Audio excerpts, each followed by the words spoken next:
Everyone, हर हर Mahadev. Teaching में आज मेरा सोशोलॉजी से स्टार्ट कर रहे हैं। सोशोलॉजी में डे 3 तक हो गया है, नाउ डे 4। सोशोलॉजी में सबसे पहला हमने कौन सा टॉपिक लिया है? क्रिमिनोलॉजी। हम किसके लिए प्रिपरेशन करें? सोशल वेलफेयर ऑफिसर के लिए, और साथ में DSSB PGT सोशोलॉजी के लिए ये प्रिपरेशन है हमारी। ओके, चलिए स्टार्ट करते हैं। नेक्स्ट हेडिंग, सोशल डिसऑर्गेनाइजेशन या फिर neighbourhoods. This theory based on work of हर्नी McConkie and Clifford R Shaw of the Chicago School. Next, social ecology. Since the 1950s, social ecology studies have built on the social disorganization theories. तो किसने build करी थी? Social organisation theories जो थी वो 1950 में build की गई थी। ठीक है। नेक्स्ट है नाइबरहुड। जो ये करा गया है वो किसने करा था? McConkie ने। नाइबरहुड क्या है? टाइप ऑफ पॉपुलेशन डायनामिक्स, जो कि गति पॉपुलेशन का प्रकार है जो कि कैसी होती है? डायनामिक होती है। सोशल डिसऑर्डर होता है, हिट्रोजेनियस प्रकार की होती हैं। ठीक है। Crime flourish. नेक्स्ट सब कल्चरल थ्योरी क्या है? यहाँ पे हेडिंग है ना कि सोशल डिसऑर्गेनाइजेशन में ये यहाँ तक हो गया सोशल डिसऑर्डर। नेक्स्ट है सब कल्चरल थ्योरी। सब कल्चरल थ्योरी क्या? Small cultural groups many stream से अलग होकर एक छोटा ग्रुप बना लेते हैं जिसमें उनके खुद के वैल्यूज होते हैं। सोशोलॉजिस्ट जिन्होंने कहा Edwin Sutherland, Albert K Cohen, Richard Cloward and Lloyd Ed Ohlin, Raymond D Gastil, ये सब कल्चर थ्योरी को अपनाने वाले थे। नेक्स्ट है हमारा individual theories, trade theories. Spectrum के दूसरी ओर अपराधी विज्ञान लोनित एथेंस ने एक सिद्धांत विकसित किया कि कैसे माता पिता या साथियों द्वारा क्रूरता की प्रक्रिया, जो आमतौर पर बचपन से होती है, वयस्कता में हिंसक का अपराधों का परिणाम होती है। रिचर्ड रोड्स की वाई द किल अपराधियों की पृष्ठभूमि से घरेलू सामाजिक हिंसा के बारे में एथेंस की टिप्पणियों का वर्णन करती है। एथेंस और रोड्स दोनों आनुवंशिक वंशानुक्रम को सिद्धांत को स्वीकार करते हैं। कौन? एथेंस एंड रोड्स दोनों आनुवंशिक वंशानुक्रम के सिद्धांत को स्वीकार करते हैं। और यहाँ ट्रेड्स थ्योरी क्या है? स्पेक्ट्रम की दूसरी ओर अपराध विज्ञानी लोनी एथेंस ने, किसने? लोनी एथेंस ने एक सिद्धांत विकसित किया था। अगर माता पिता साथियों द्वारा क्रूरता की भावना है तो वो बड़े होकर क्या इसमें बदल जाती है? हिंसक अवस्था में बदल जाती है। और ये बुक इम्पोर्टेंट, रिचर्ड रोड्स की book why the kill. Okay. Next control theory क्या है? अभी हमने पढ़ी कौन सी थ्योरी? सब कल्चरल थ्योरी, और जिसके अंदर हमने इंडिविजुअल ट्रेड्स जाना। नेक्स्ट आते हैं सब कल्चरल थ्योरी। ट्रेविस हिर्ची ने दी। कंट्रोल थ्योरी किसने दी थी? ट्रेवर हिर्ची ने दी थी। और सब कल्चरल थ्योरी के तो मैंने आपको कई सारे बताए। इसमें कौन कौन से थे सब कल्चरल थ्योरी में? Edwin Sutherland, Albert K Cohen, Richard Cloward, Lloyd Ohlin, Raymond D Gastil. ठीक। अब यहाँ पे सब कंट्रोल थ्योरी का कौन है देखते हैं।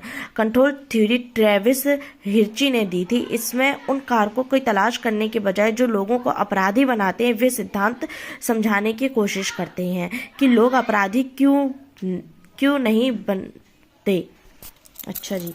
फोर्थ, पहला दूसरों के प्रति लगाव, दूसरा नियमों की नैतिक वैधता में विश्वास, तीसरा उपलब्धि के प्रति प्रतिबद्धता, चौथा पारंपरिक गतिविधियों में भागीदारी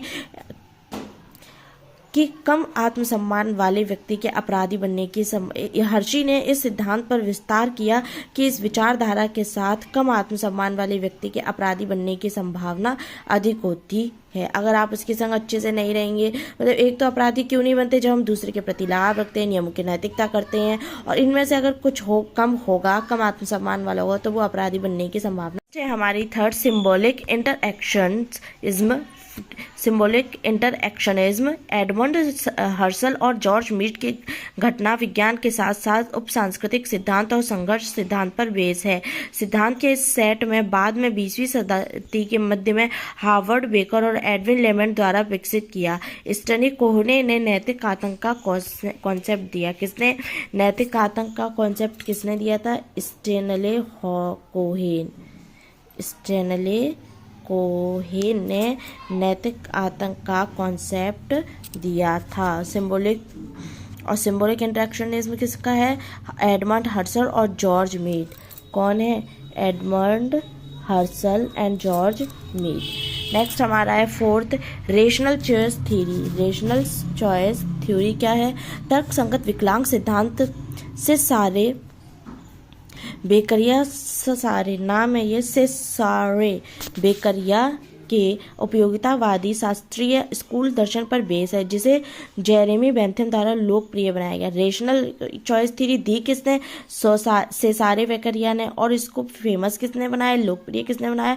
जेरेमी बेंथम ने। तो देखिए, तर्क संगत सिद्धांत रेशनल थ्योरी, तर्क संगत सिद्धांत सेसारे बेकरिया ने दी और इसको फेमस किसने बनाया था? जेरेमी बेंथम ने। Next fifth, routine activity theory क्या है? मार्कस फेल्सन और लॉरेंस कोहेन द्वारा विकसित नियंत्रण सिद्धांतों पर बेस है। मार्कस फेल्सन और लॉरेंस कोहेन द्वारा विकसित सिद्धांतों पर बेस है और रोजमर्रा की जिंदगी में होने वाले अपराध के अवसरों के संदर्भ में अपराध की व्याख्या करता है। ये रोजमर्रा के जो अपराध होते हैं उसकी व्याख्या करता है और इसको विकसित किसने करा था? मार्कस फेल्सन और लॉरेंस कोहेन द्वारा किया गया था। नेक्स्ट क्या है? Social control theory and drift. Important terms related to criminal justice system. Okay, criminal justice system CGM। First है करेक्शंस। करेक्शन क्या है? The branch of the criminal justice system responsible for supervising and rehabilitating convicted offenders. Probation क्या है? A period of supervised release granted to a convicted offender instead serving time in prison. Parole, the release of a prisoner before the completion of their sentence under 10 condition and supervision। Rehabilitation, parole का काफ़ी बार पूछा गया है। Payroll क्या है?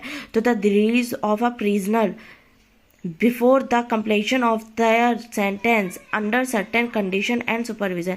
मतलब किसी को सजा की 5 साल की है तो उसको मान लो 5 साल से पहले ही अगर हम मुक्त कर दें, जो प्रिजनर है वहाँ का उसको हम मुक्त कर दें नियमों और शर्तों के तहत, तो वो क्या कहलाती है? पैरोल कहलाती है। नेक्स्ट क्या है? Rehabilitation, the process of helping a convicted offender re-enter into society and a law avoiding life. तो ये प्रोसेस जो है क्या कहलाता है? रिहेबिलिटेशन। नेक्स्ट है recidivism, the tendency of a convicted offender to reoffended. तो किसकी तरफ? Convicted offender to reoffend. Okay, juvenile justice system बहुत इंपॉर्टेंट है। The system of law policies and practices aimed at addressing the needs of juvenile offenders। victimology है the study of victims of crime and their experience within the criminal justice system। तो आज तक का हमारा यहीं समाप्त करते हैं। सभी लोग नोट कर लीजिए इन पॉइंट्स को। अगर आपको अच्छे लगे तो लाइक, सब्सक्राइब और शेयर कीजिए। पहली स्टार्टिंग कर रही हूँ, पता नहीं कोई भूल चुका हो तो क्षमा करना, बड़ी मिस्टेक्स ना हो। थैंक्स।